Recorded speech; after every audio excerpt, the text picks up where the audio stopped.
Buenas tardes, mi nombre es Brian Ipuana y en compañía de Juan David Palacio, Danielita y Julio Gutiérrez venimos a presentarles un caso en donde se refleja el conflicto de competencia entre la justicia ordinaria y la jurisdicción especial indígena. Para este caso tomaremos la sentencia T002 del año 2012.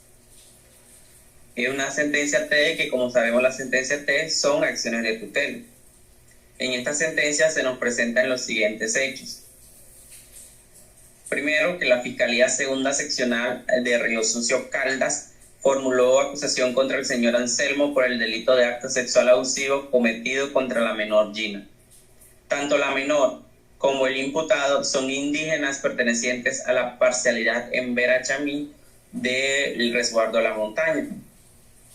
El problema jurídico que se nos plantea o que se nos presenta en este caso es determinar si la autoridad judicial accionada vulneró los derechos fundamentales a la autonomía jurisdiccional y a la integridad étnica y cultural de la comunidad indígena de la montaña, el derecho fundamental al debido proceso y a la diversidad cultural del señor Anselmo.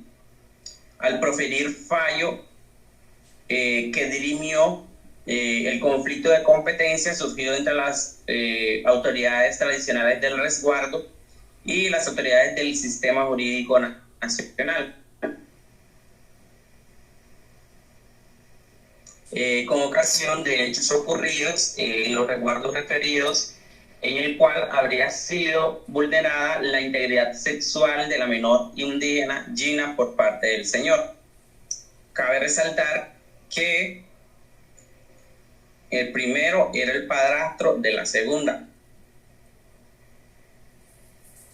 Bueno, planteados los hechos,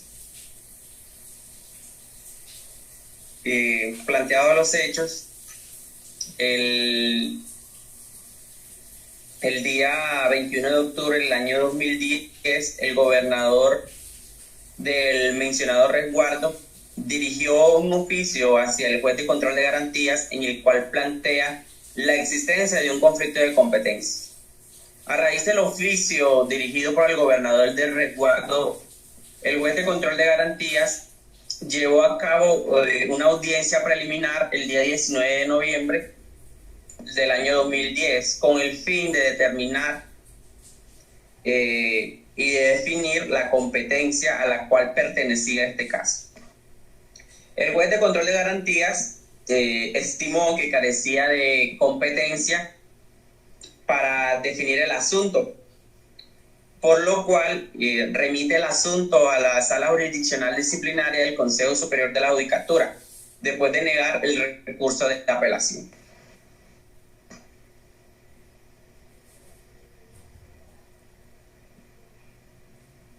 La decisión carece de una argumentación.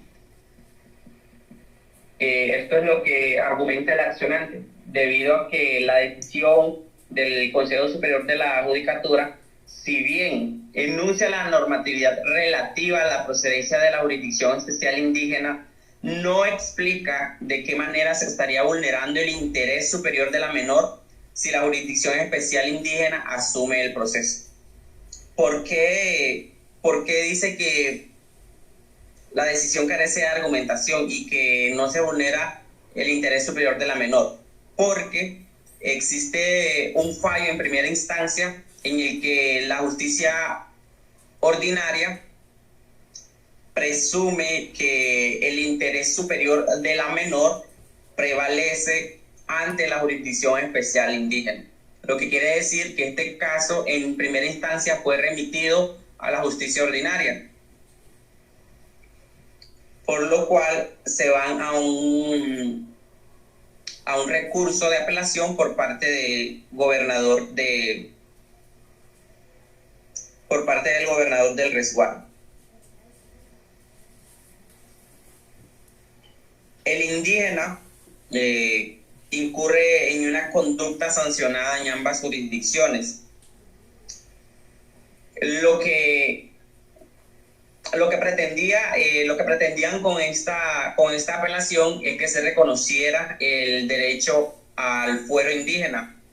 Pero este derecho, como sabemos, depende en gran medida en determinar si el sujeto entendía la ilicitud de su conducta. Es decir, habría que determinar si el autor es imputable o es inimputable. El intérprete deberá tener en cuenta unos aspectos como lo son la conciencia étnica del sujeto y el grado de aislamiento de la cultura a la cual pertenece.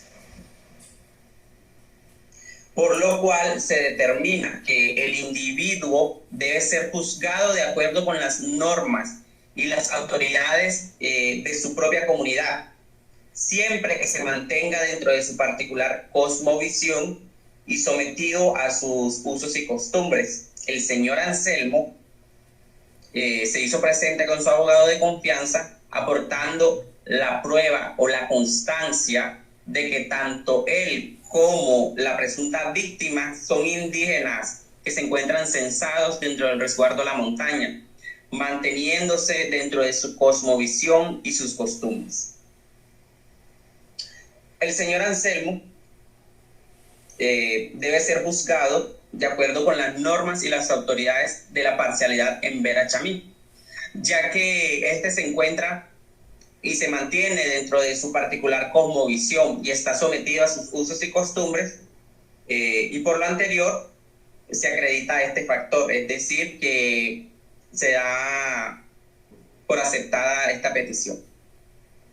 Se acredita este factor puesto que las autoridades tradicionales del resguardo de la montaña aportan medios probatorios suficientes sobre la condición del indígena, sobre la condición de indígena del señor Anselmo, al tiempo que las partes no plantearon ningún tipo de objeción sobre este punto ante el Consejo Superior de la Judicatura en sus correspondientes procesos. Por lo cual, la sala da por probado este elemento.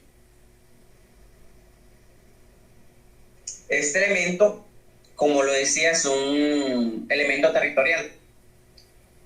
El elemento constitutivo del fuero se deriva directamente del artículo 246 de la Constitución Política de 1991.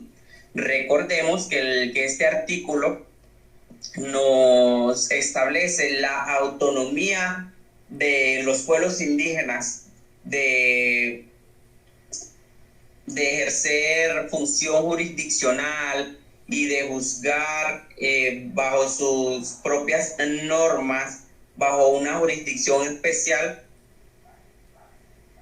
siempre y cuando este artículo nos coloca un límite, nos dice que siempre y cuando esta jurisdicción no vaya en contra de lo que está escrito en la misma norma.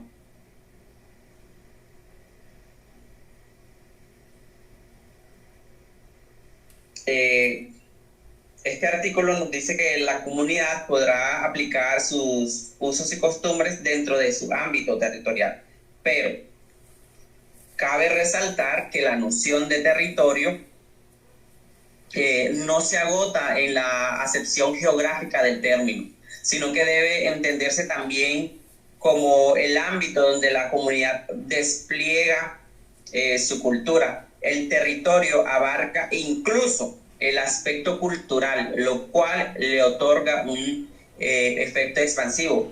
Esto quiere decir que, pongamos un ejemplo, este es el territorio.